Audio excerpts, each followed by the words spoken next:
Hello everyone! This is Rylan, and welcome to Let's Play Croc, Legend of the Gobbos. Oh, I love this game! 1997 for this game on PlayStation, and it came out for the PlayStation, the Sega Saturn, and the PC as well. But oh my god, I love this game. I think it's just because of the music, really. I have no business being here. So let's jump in by actually looking at the intro.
Alright, are we good? Yeah, I think we're good. Because now we can just jump right into the game with the first level. And so the adventure begins.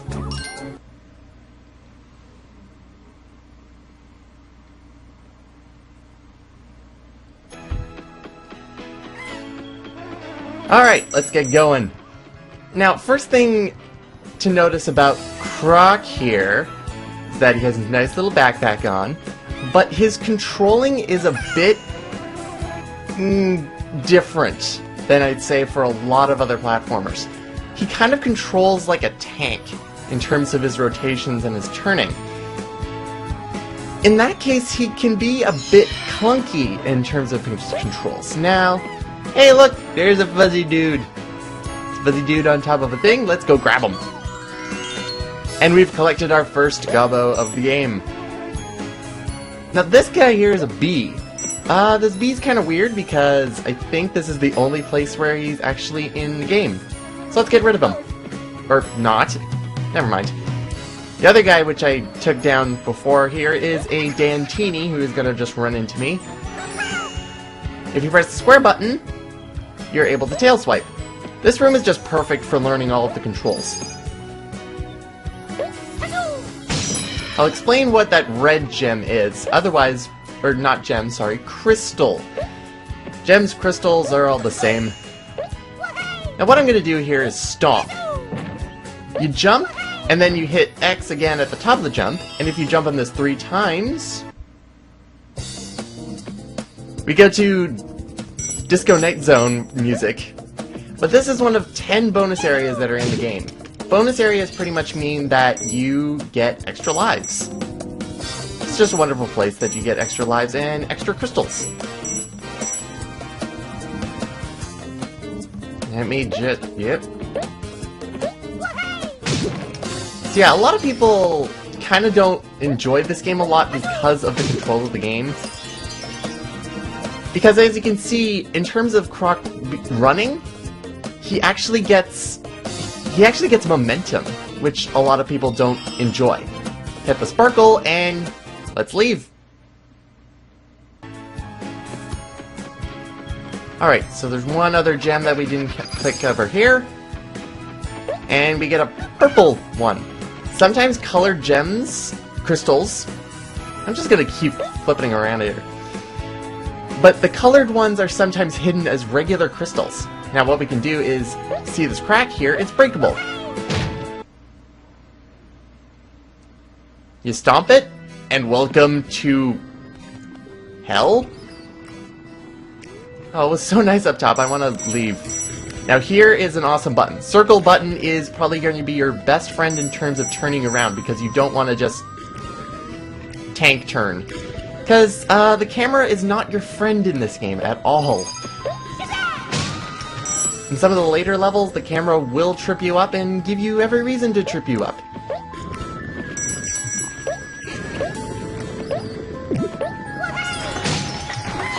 Gobbos can be found pretty much anywhere. Inside boxes, in the regular areas, as it was seen. That was close. And in some places you wouldn't expect.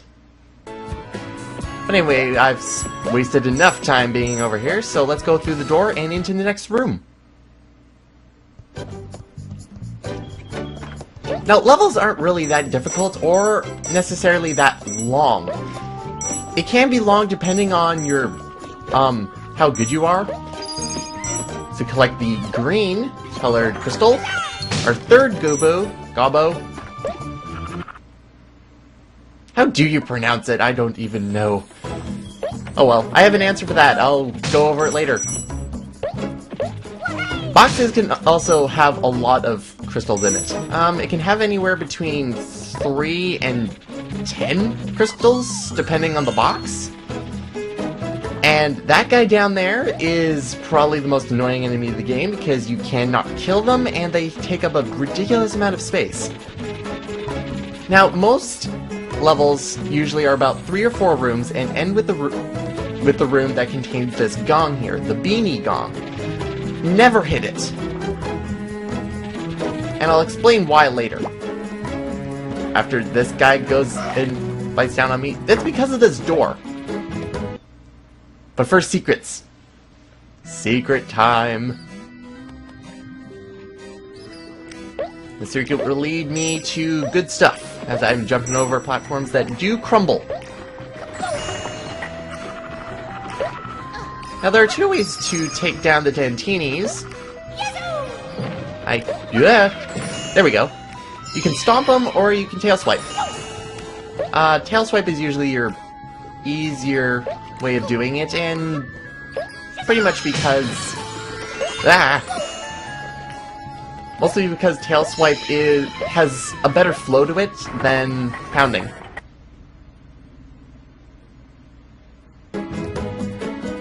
And now that we have all 5 colored gems, we can enter this special room here. Special rooms contain various goodies, including the last Gobbo of the level. Each level contains 6 of the little furry dudes. And you can see that over in the distance, the last one is in a cage. However, if we bounce on this jelly over here, we grab the key, which is up at the top there. We travel on a balloon, we get over to the other side of the chasm, and we collect our final little furry dude. You know you've collected them all when it starts flashing at you. And with that, we can leave by tail swiping the gong.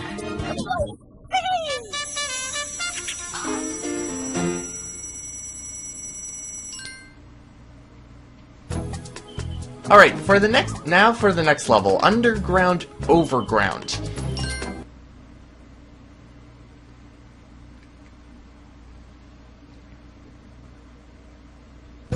So the game's very, very simple in its execution, which makes it a lot of fun.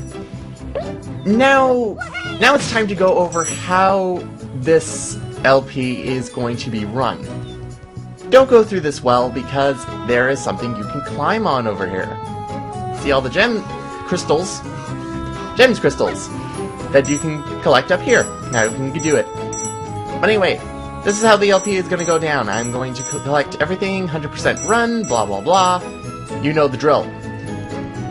However, I love being informative, so that's exactly what I'm going to be doing. I have collected so many facts about this game, it's kind of shocking how many facts there are about this game, even though a lot of people may say that this game is, not recognized. Now we can go through here.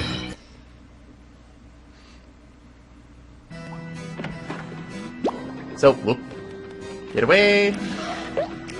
So, I believe for almost every single level, I'm going to have at least one interesting, fun fact about the game. Whether it be about the audio, about the game mechanics, about the differences between the PlayStation, Sega Saturn, and PC versions. Anything. Such as the first fact I'm going to go through. The first fact is the pronunciation of these little fuzzy dudes.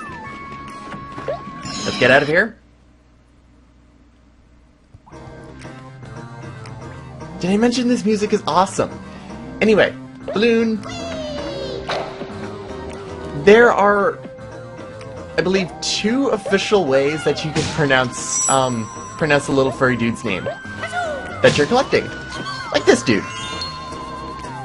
In Europe, the name of the guys is pronounced Gobbo, as in like G-O-B, which is Gob, pronounced as Gob, and then O, like an O-H. However, the North American pronunciation of the game is Gobo, which I do not agree with in the least, because the B's should be part of the pronunciation. However, I'm going to ignore both of these pronunciations when I'm going through the game. I'm going to channel my 7-year-old self while playing this game. Because my 7-year-old self was when I played this game for the first time. Oh, that was so great. And when you collect L5, it starts blinking at you, and also you get a different chime. It's... Also, if you get hit, it pretty much works like, when Sonic collects rings. If you get hit once, you lose pretty much all of your crystals. Which is no fun. You know you found all of the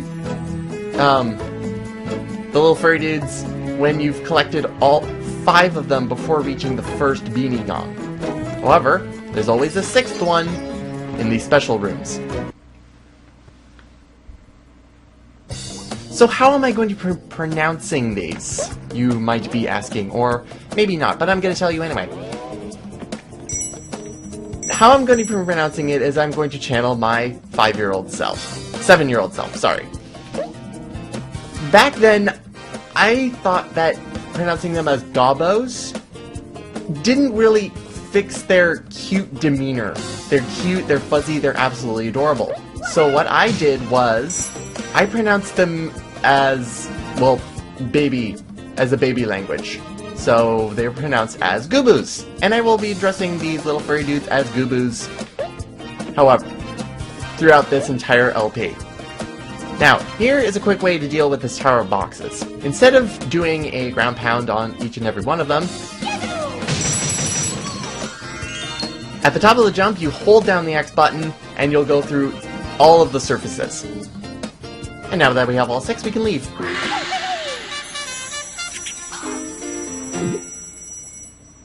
Gooboo. We have all 6 and they're adorable. Gooboo, I say. So now for the 3rd level. Shoutin' Lava Lava Lava.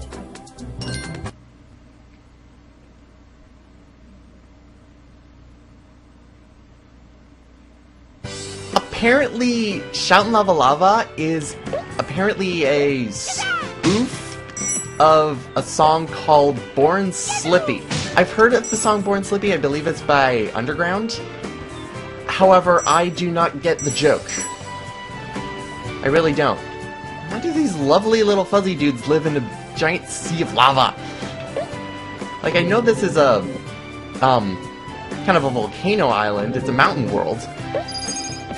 But, yeah, it's kind of weird. Now here is another mechanic that we're introduced with, arrow bridges.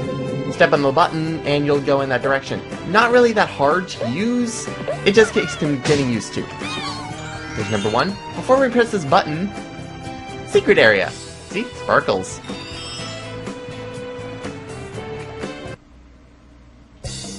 But yes, like the name Shoutin' Lava Lava, it's apparently a spoof to Born Slippy.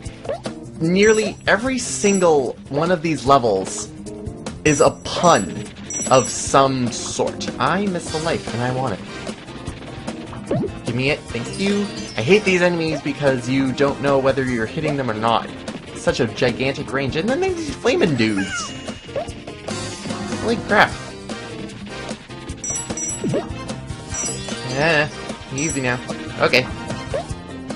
Whoa. Sometimes the controls kind of wig out and you're not going forward. It's kind of weird. Ugh, jeez. But yes, every single level title apparently in Croc is some kind of pun. I don't know what kind of pun, and pressing buttons does random things, like create platforms, make them go up and down, and other things like that. Time for this thing.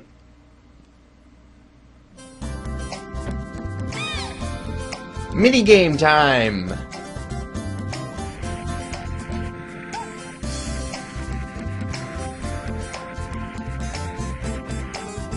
Alright, which one is the Gobbos under? I think it's this one. Yes! I win the game! If you do not win, you get a life, and you cannot get the Gobbos if you return into the room. You have to complete the level and start the level all over again. That is the easy minigame. There is another minigame that's going to be coming up later. I always think that those rat tail things are like potatoes.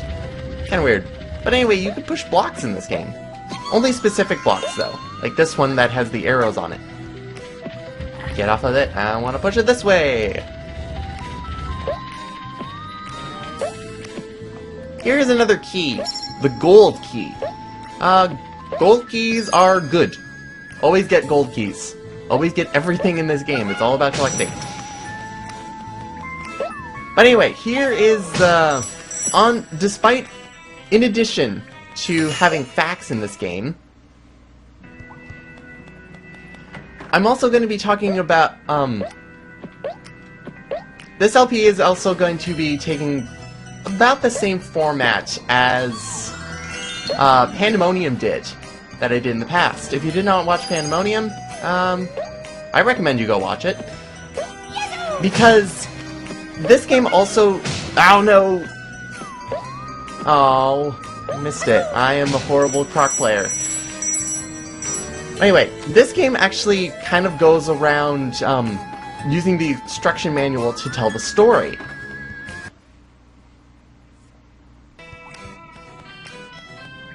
And by the instruction book telling the story, I mean it tells the story in a very interesting way. Like, if you remember with Pandemonium, pretty much just told the story, it told background of how they got here. Croc doesn't really tell the story in that same kind of, mood, or same kind of context. This is where they just kind of get easy on you. Let's give you the yellow one, and let's give you the purple one. I don't know, it's kind of cheap, in my opinion. So, we have a caged guy down there. However, we have not found any keys and we're at the end of the level. Well, if we just go around to the other side of the gong, here's the key. But yes, I'm talking about the story. The story, as depicted in the instruction manual, is something very special, in my opinion. I went back and read it before I started this, and yeah, I forgot how unique it was written.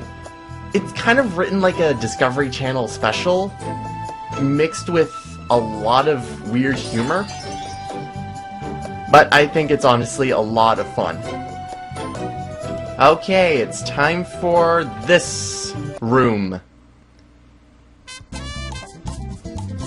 Okay, I hate rooms like this because this is one of the harder minigames, and it's not hard as in it's difficult to do. It's hard in terms of the controls fight against you.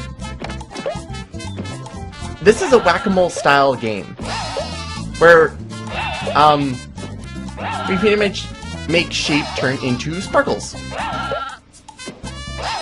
I've kind of memorized how to do this, but yeah. This is pretty much the most effective way of doing it without screwing up and falling off of each of the buttons. But, these are hard. No! Yes! I missed 2 sheep. I've actually never done that well. It's kind of weird. But I think if you hit all, like, 80% of the sheep that pop up, you get the Gobbos. If you hit less, you get 1 or 2 lives. Now, another way of doing that is by using the sidestep move, but I don't find that very relatively useful. You sidestep by using the R1 and L1 buttons. And apparently there's jelly in here. Let's see if I can show it. No. Trust me, there's jelly in there.